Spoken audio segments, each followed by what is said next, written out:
Hello student, आज हम लोग पढ़ने वाले हैं फिजिक्स का एक महत्वपूर्ण टॉपिक न्यूटन के गति का नियम।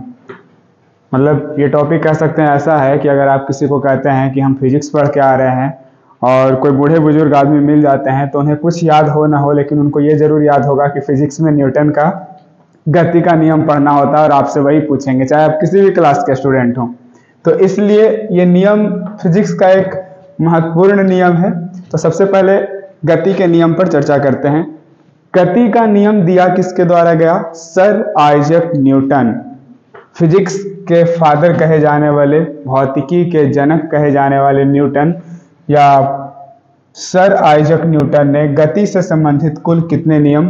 कुल 3 नियम प्रतिपादित किए और इन तीनों ही नियमों पर आज हम लोग बढ़िया से स्टडी करेंगे। सबसे पहले बात करते हैं न्यूटन के गति का पहला नियम। न्यूटन ने गति से संबंधित कितना नियम दिया?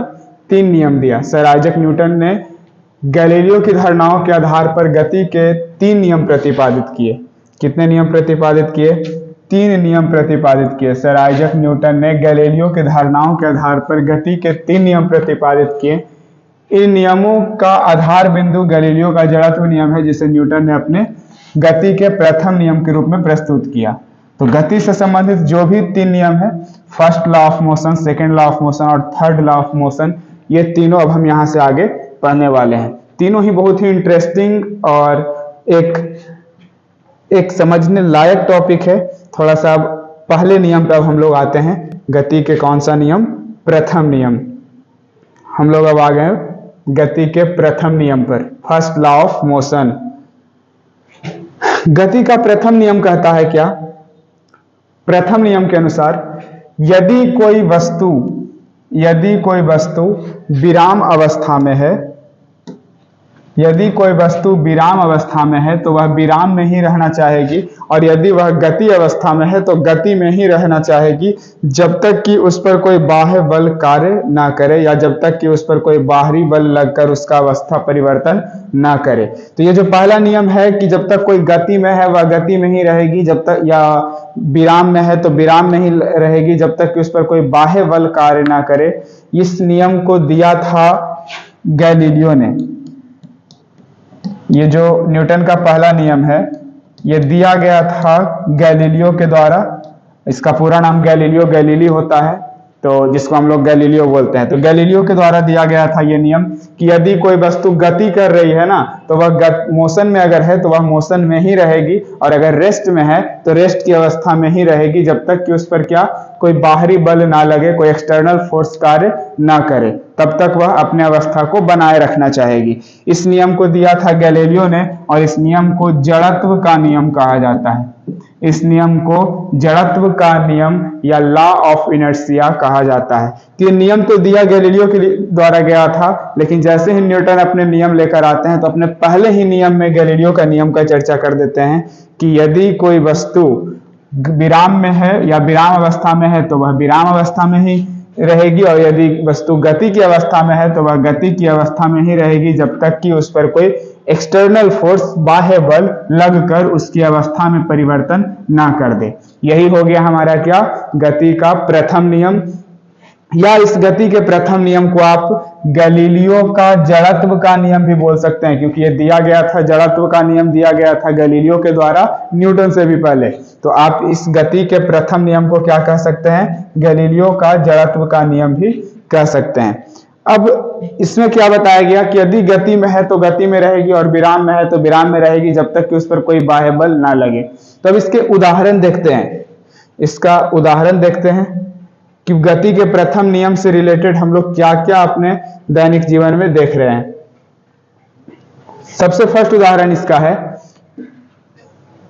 टेबल पर रखी पुस्तक। अगर टेबल पर कोई इस तरह से पुस्तक रखा हुआ है, चलो हम अपना हाथ पे इस तरह से एक पुस्तक रखते हैं, तो अभी ये किस अवस्था में है? विराम अवस्था में है, और विराम में है तो यह विराम अवस्था में ही रहेगी। ये गति में नहीं आ जाएगा, ये विराम में है तो विराम अवस्था में ही रहेगी जब तक इस पर कोई एक्सटर्नल फोर्स ना लगे। अभी बाहरी तरीका से इसको अगर इस तरह से धक्का दे दे तो ये गति में आ जाएगा, लेकिन जब तक कोई बाहरी बल ना लगे ये विराम अवस्था में ही बना रहेगा। तो अगर कोई विराम में है तो देखिए विराम अवस्था में बना हुआ है घर। अब घर है तो घर गति करने लगेगा थोड़ी ना अपने से, वो विराम में है तो विराम अवस्था में ही क्या बना रहेगा। ब्लैक बोर्ड, ये जो हमारा बोर्ड है ये भी अगर विराम में है तो विराम में ही बना रहेगा जब तक कि इस पर कोई बाह्य बल ना लगे। चिकने फर्श पर फेंकी गई गेंद, अब कोई चिकना फर्श है उस पर गेंद फेंके तो वो गति में है, तो वो गति में ही रहेगा जब तक कि उस पर कोई बाह्य बल ना लगे। लेकिन उसके नीचे से उस फर्श के द्वारा एक घर्षण बल लग रहा होता है उसके विरुद्ध में, इस कारण वह गेंद धीरे धीरे क्या होता है विराम में आ जाता है, अन्यथा वह गति में ही रहेगा हमेशा। तो ये सब उदाहरण है किसका, जड़त्व के नियम का, या आप कह सकते हैं न्यूटन के गति के पहले नियम का, क्योंकि दोनों तो एक ही चीज है। तो पहले नियम से रिलेटेड इतना उदाहरण है। पहले नियम को हम लोग क्या बोलते हैं अभी बताएं, जड़त्व का नियम बोलते हैं। और जड़त्व दो प्रकार के होते हैं। जड़त्व जिसको इनर्शिया बोला जाता है, यह दो प्रकार के होता है। एक होता है विराम का जड़त्व और एक होता है गति का जड़त्व। यदि कोई वस्तु विराम अवस्था में, जैसे अभी हम यहाँ पर विराम अवस्था में खड़े हैं, तो मेरे अंदर जो जड़त्व होगा वह विराम का जड़त्व होगा, और जो वस्तु कोई गति कर रहा है यदि, तो उसमें जिस प्रकार का जड़त्व होगा उस जड़त्व को हम लोग गति का जड़त्व कहेंगे। तो प्रथम नियम बस इतना ही बताता है कि यदि गति में है तो गति में रहना चाहेगा और विराम में है तो विराम में ही रहेगा जब तक कि उस पर कोई एक्सटर्नल फोर्स ना लगे। ठीक है, अब नेक्स्ट दूसरा नियम पे आते हैं, गति का द्वितीय नियम, सेकेंड लॉ ऑफ मोशन। दूसरा नियम कहता है कि यदि किसी पिंड के संवेग में परिवर्तन की दिशा उस पर आरोपित बाह्य बल के अनुक्रमानुपाती हो और संवेग परिवर्तन की दिशा बल की दिशा में हो, तो वस्तु पर आरोपित बल या वस्तु पर आरोपित बल उस वस्तु के द्रव्यमान और त्वरण के गुणनफल के समानुपाती होता है। ठीक है, न्यूटन के गति का दूसरा नियम क्या बताता है कि किसी वस्तु पर जो संवेग में परिवर्तन का दर होगा, संवेग को हम लोग p से सूचित करते हैं, तो उसके संवेग में परिवर्तन, मान लीजिए बाद का संवेग p2 है, प्रारंभ का संवेग p1 है, तो इसमें परिवर्तन यानी p2 माइनस p1 और इसका दर जो होगा यानी बाई t, ये समानुपाती होता है किसका, उस पर लगने वाले फोर्स का। जो भी उस पर बल लग रहा होगा उसके संवेग में परिवर्तन के दर के समानुपाती होता है। इसी से हमें प्राप्त हो जाता है, इसी को देखिए अगर आगे हम लोग सोल्व करते हैं तो F समानुपाती, और ये P2, P फॉर संवेग होता है। अब संवेग किसी वस्तु का अगर संवेग होगा तो द्रव्यमान गुना वेग होगा, तो ये बाद का संवेग है उस वस्तु का, तो द्रव्यमान और बाद के वेग को हम लोग v लिखते हैं, अंतिम वेग लिखते हैं, और माइनस ये हो गया क्या, प्रारंभ का संवेग P1 मतलब शुरुआती वाला संवेग, तो शुरुआत में द्रव्यमान होगा m और v इंटू वेग यहाँ पर लेंगे ना, तो इसका प्रारंभ वाला वेग लेंगे, प्रारंभिक वेग को u बोलते हैं, बटा t हो जाएगा। इसी को हम लोग क्या लिख सकते हैं, f समानुपाती, m कॉमन है, m कॉमन लिए तो v और माइनस वहां पे बच गया u और y t, इसी को आप क्या लिख सकते हैं, m और v माइनस u बटा t। इतना से कुछ पढ़े होंगे आप लोग, त्वरण के लिए व्यंजक क्या होता है, v माइनस यू बटा टी। इस v माइनस यू बटा टी को आप क्या लिख सकते हैं, एक्सेलरेशन लिख सकते हैं या a लिख सकते हैं, त्वरण लिख सकते हैं। तो यहीं से बल का जो व्यंजक होता है ना, m बराबर f बराबर ma, द्रव्यमान गुना त्वरण, मास इंटू एक्सेलरेशन, ये प्राप्त होता है किस नियम से, न्यूटन के गति के दूसरे नियम से। अगर आपको कहा जाए बल का व्यंजक या बल का समीकरण जो यही है F बराबर ma, कहां से प्राप्त होता है, तो न्यूटन के गति के दूसरे नियम से प्राप्त होता है। और बल की परिभाषा कहां से मिलती है, तो बल की परिभाषा न्यूटन के गति के प्रथम नियम से मिलती है। जब हम लोग पढ़े ना, जिसे जड़त्व का नियम कहते हैं, तो उससे मिलता है बल का परिभाषा, और दूसरे नियम से क्या मिल जाता है, बल का सूत्र या बल का व्यंजक F इंटू F बराबर m इंटू a। दूसरा नियम कहता क्या है कि यदि संवेग में परिवर्तन का जो दर होगा, अगर इस पॉइंट से आपको नहीं पता चल रहा तो हम बोल रहे हैं उस पर ध्यान दीजिए। ये जो संवेग है P1 इंटू P2, किसी वस्तु पर जो संवेग लग रहा है उसके परिवर्तन का जो दर होगा उस पर लगने वाले बल का क्या होगा, समानुपाती होगा। और इसी से हमें मिल जाता है F बराबर m इंटू a। नेक्स्ट इसका उदाहरण अब अगर लेंगे बल के गति के नियम के दूसरे नियम से उदाहरण लेंगे, न्यूटन के गति का द्वितीय नियम का उदाहरण।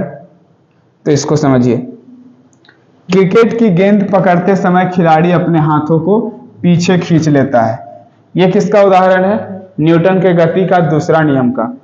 जैसे ही अगर कैच आ रहा है तो खिलाड़ी कैच लेने के बाद अपने हाथ को थोड़ा सा क्या करता है, पीछे की ओर खींच लेता है। कारण क्या है?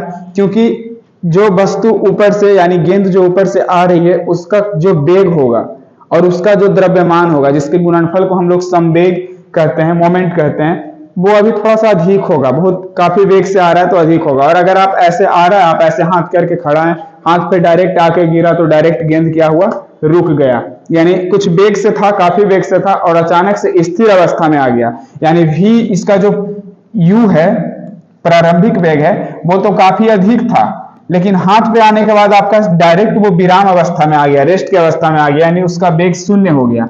तो जो वेग परिवर्तन हुआ वो बहुत अधिक हुआ। वेग में परिवर्तन देखिए अचानक से बहुत अधिक हुआ। उसका वेग पहले बहुत अधिक था, मान लेते हैं 35 मीटर प्रति सेकंड या 40 मीटर प्रति सेकंड था, और वहां से डायरेक्ट कितना हो गया? 0 हो गया। तो वेग में परिवर्तन बहुत अधिक हुआ और बिल्कुल ही कम समय में हुआ। अभी क्या पढ़े कि जो बल होता है ये समानुपाती होता है किसका? P2 - P1/T का समानुपाती होता है। तो वेग में परिवर्तन और बहुत ही अधिक हुआ और दर जो लगा यानी समय दर लगा बहुत ही कम समय में ही, डायरेक्ट हाथ पे रुका और 0 हो गया। तो कम समय में ही वेग का परिवर्तन अधिक हुआ। तो जब ये कम हो रहा है, अधिक हो रहा है, वेग में परिवर्तन बहुत तेजी से हुआ, समय भी कम लगा, इसका मान बहुत अधिक है, तो ये इसके ही समानुपाती होता है बल। यानी बल बहुत अधिक लगेगा, और जब बल बहुत अधिक लगेगा तो वो सीधे आपके हाथ पर बल ज्यादा लगाएगा और आपको चोट बहुत अधिक लगेगा। यानी इस चीज से बचना चाहते हैं तो उसके लिए खिलाड़ी अपने हाथ को क्या कर लेते हैं? पीछे खींच लेते हैं। पीछे खींचने से क्या होगा? ये डायरेक्ट 0 नहीं हो जाएगा गेंद का वेग। 35 मान लेते हैं 35 के ही वेग था उस टाइम, जिस टाइम वो हाथ के पास पहुंचा, तो हाथ पीछे लेने से क्या होगा? धीरे धीरे कम होगा। डायरेक्ट रुकेगा गेंद, विराम में नहीं आ जाएगा डायरेक्ट। 30, 25, 20, 15 इस तरह से धीरे धीरे कम होगा, उसके बाद कहीं ना कहीं वो रुकेगा। तो ये संवेग में परिवर्तन धीरे धीरे कम होने लगेगा, डायरेक्ट बहुत ज्यादा 0 नहीं हो जाएगा। तो ये परिवर्तन स्लो होगा यानी कम होगा, तो ये जो बल लगेगा वो भी कम लगेगा, क्योंकि इसी के तो समानुपाती होता है ना। तो बल कम लगेगा तो फिर आपका चोट का अनुभव कम होगा।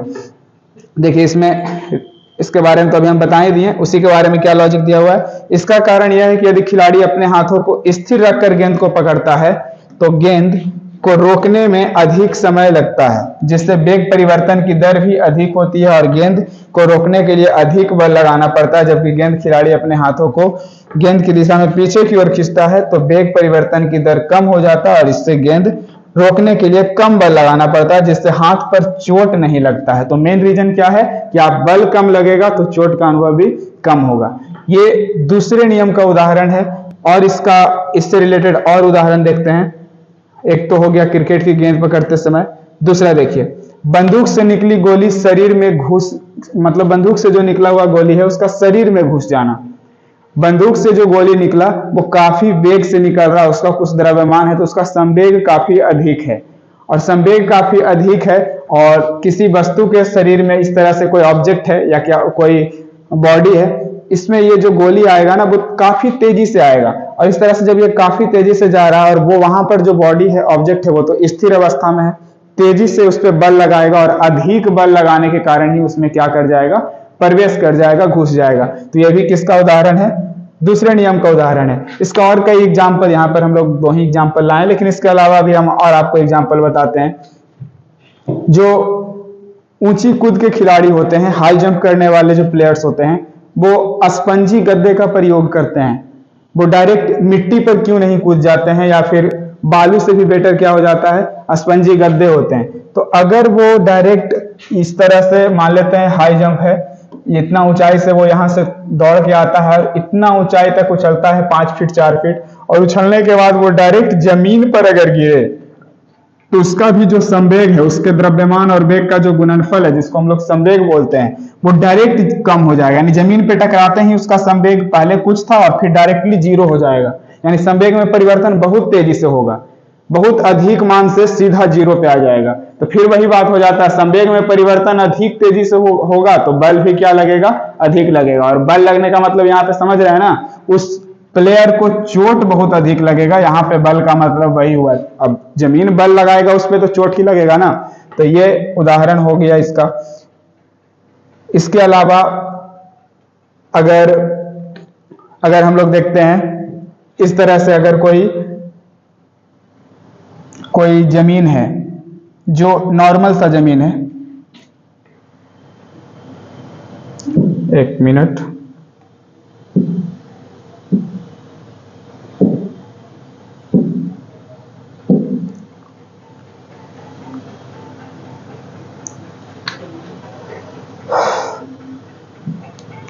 दूसरे नियम का उदाहरण, ये वस्तु किसी दूसरे वस्तु पर अगर पहली वस्तु के बराबर और विपरीत लगाता है तो तीसरा हो गया। पहले दूसरा के बारे में हम लोग समझ रहे थे।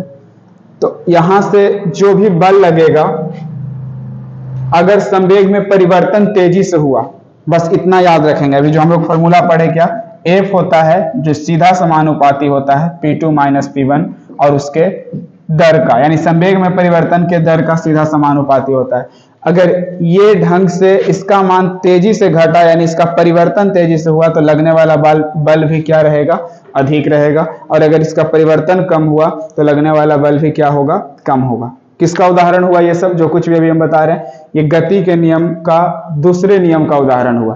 पहला तो हम लोग पढ़े ही कि गति में है तो गति में रहेगा और विराम में है तो विराम में रहना चाहेगा। जैसे उसके कारण क्या होता है कि अगर आप बस पे यात्रा कर रहे हैं, बस पे बैठे हुए हैं, बस अभी विराम अवस्था में है और अचानक से चलना शुरू किया, तो आपका बॉडी में विराम का जड़त्व था और अचानक बस चलने लगा तो वो गति में आ गया। अब उसके गति में अचानक आने के कारण आपका बॉडी तो विराम में है तो विराम में ही रहना चाहेगी, इसलिए उस गति का विरोध करता है और इसलिए आप किधर, पीछे की ओर झुक जाते हैं बस के अचानक चलने से। वही दूसरा अगर देखें तो अगर कोई रेलगाड़ी में यात्रा कर रहे हैं, ट्रेन से यात्रा कर रहे हैं, ट्रेन गति में है, तो उस टाइम आपका बॉडी भी गति का जड़त्व धारण किए हुए है। अब ट्रेन अचानक से अगर रुका तो आपका बॉडी भी क्या चाहेगा कि गति में है तो गति की अवस्था को लगातार बनाए रखें, और उसको बनाने के लिए आपका बॉडी किधर की ओर झुका देगा, आपको आगे की ओर झुका देगा। तो इस तरह का उदाहरण होता है जो जड़त्व का उदाहरण है, या बोल सकते हैं कि गति के पहले नियम का उदाहरण है। दूसरा भी अब हम लोग पढ़ लिए। नेक्स्ट तीसरा नियम देखते हैं, गति का तीसरा नियम, थर्ड लॉ ऑफ मोशन। तीसरा नियम भी एक बहुत इंपॉर्टेंट है, लास्ट नियम है न्यूटन का, इसको थोड़ा सा ध्यान दीजिएगा। तीसरा नियम कहता है कि जब कोई वस्तु किसी दूसरी वस्तु पर बल लगाती है तो दूसरी वस्तु भी पहली वस्तु पर उतना ही बल विपरीत दिशा में लगाती है। इस नियम को क्रिया के विपरीत प्रतिक्रिया का नियम भी कहते हैं, या दूसरे शब्दों में कहें कि इसे प्रत्येक क्रिया के बराबर और विपरीत प्रतिक्रिया होती है। यह है गति का तीसरा नियम। मतलब अगर कोई वस्तु किसी दूसरे वस्तु पर बल लगाता है तो समान, जितना बल पहला वस्तु लगा रहा है, समान मान का बिल्कुल इक्वल उतना ही दूसरा वस्तु भी पहला वस्तु पर भी बल लगाएगा, लेकिन उसके विपरीत दिशा में लगाएगा। अगर मान लेते हैं कि इसको इस तरह से जोर से धक्का देते हैं या जोर से इस पर प्रहार करते हैं, तो जितना हम अपने हाथ से प्रहार करेंगे, ये बोर्ड भी मेरे हाथ पर उतना ही बल से प्रहार करेगा, लेकिन दिशा क्या होगा, हम दोनों का विपरीत होगा। मेरा दिशा इस तरह से था, उसका दिशा उस तरफ से रहेगा, यानी दोनों का दिशा विपरीत होगा। तो ये कहता है तीसरा नियम। इस तीसरे नियम को ही हम लोग कहते हैं क्रिया के प्रति प्रतिक्रिया होती है, या इससे बोल सकते हैं आप लोग क्रिया प्रतिक्रिया का नियम, क्योंकि हमेशा बल लगेगा तो उसके विपरीत में एक बल लगता है, ये तीसरा बताता है। अब इसका उदाहरण, गति के तीसरे नियम का उदाहरण देखते हैं। पहला उदाहरण क्या है, किसी तैराक का जल में तैरना। क्रिया प्रतिक्रिया नियम, यानी कौन सा नियम, गति के तीसरे नियम के अनुसार तैराक तैरते समय पानी को पीछे की ओर ढकेलता है, जिससे विपरीत पानी भी तैराक को उतने ही बल से आगे की ओर ढकेलता है, जिससे तैराक आगे की ओर बढ़ता जाता है। अगर कोई तैराक जल में तैर रहा है तो वो हमेशा पानी को किस ओर धकेलेगा, पीछे की ओर। इस तरह से पानी को पीछे की ओर काटता है या पीछे की ओर पानी पर प्रहार करता है। तो जब वो पानी पर पीछे की दिशा में बल लगाएगा तो फिर वही न्यूटन का तीसरा गति का नियम वहां पे लागू होगा। पानी उस पर भी बल लगाएगा, उतना ही बल लगाएगा, लेकिन किस दिशा में लगाएगा? उसके द्वारा लगाए गए बल के विपरीत दिशा में लगाएगा। वो पीछे की ओर लगा रहा है और पानी उस पर आगे की ओर बल लगाएगा, तो वो जितना ज्यादा बल लगाएगा पीछे की ओर, जल है वहां का जो उस पर बल लगाएगा उतना ही ज्यादा, लेकिन आगे की ओर। तो इसलिए वो पीछे की ओर लगातार बल लगाता रहेगा और पानी उस पर लगातार आगे की ओर बल लगाता रहेगा और उसे ढकेलता रहेगा, वो आगे बढ़ता जाएगा। तो ये उदाहरण हो गया। दूसरा उदाहरण है बंदूक से गोली छोड़ने पर गोली का तीव्र वेग से आगे बढ़ना। अगर बंदूक से गोली छोड़ा जाए, इस तरह से अगर किसी बंदूक से या तोप से जब गोली निकलती है ना, या तोप से कोई गोला निकलता है, तो वह बंदूक पीछे की ओर झटका देता है। अगर किसी बंदूक से गोली आगे जिस वेग से निकला उतना ही बल वो किसी बंदूक पर लगा के जाता है और बंदूक पीछे की ओर क्या देता है? झटका देता है। किसके कारण? तो न्यूटन के गति के तीसरे नियम के कारण। या किसी तोप से गोला छोड़ा जाए तो जिस बल से गोला आगे की ओर निकलता है उतना ही बल किस पर लगा के जाता है? तोप पर लगा के जाता है, इसलिए तोप थोड़ा सा क्या हो जाता है? पीछे की ओर घसक जाता है। अब ये नहीं हो सकता कि गोला जिस वेग से जा रहा है उस वेग से इधर तोप भी चला जाए, क्योंकि इसका द्रव्यमान अधिक है, तो बल तो इस पे लगेगा लेकिन उस मात्रा में इस पे रिएक्ट नहीं होगा, थोड़ा सा पीछे की ओर घसक जाएगा।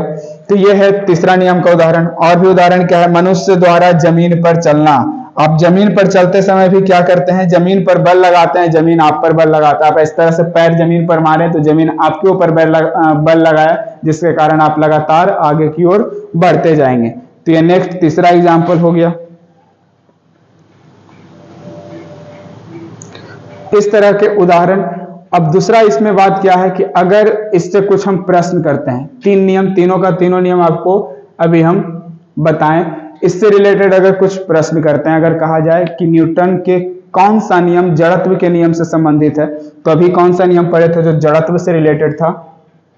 न्यूटन की गति का कौन सा? प्रथम नियम। तो जड़त्व से संबंधित नियम कौन सा है? प्रथम नियम। जड़त्व के नियम के प्रतिपादक कौन थे? तो जड़त्व के नियम के प्रतिपादक गैलीलियो थे, गैलीलियो गैलीली। न्यूटन के किस गति के नियम से बल का परिभाषा मिलता है? तो पहले नियम से बल का परिभाषा मिलता है। और अगर कहा जाए न्यूटन के गति के किस नियम से बल का व्यंजक मिलता है, तो दूसरे नियम से बल का व्यंजक या समीकरण या सूत्र प्राप्त होता है। ठीक है, तो ये न्यूटन के 3 गति के नियम थे जिसे हम लोग आज पढ़े। नेक्स्ट वीडियो में हम लोग इससे आगे का टॉपिक देखेंगे। धन्यवाद।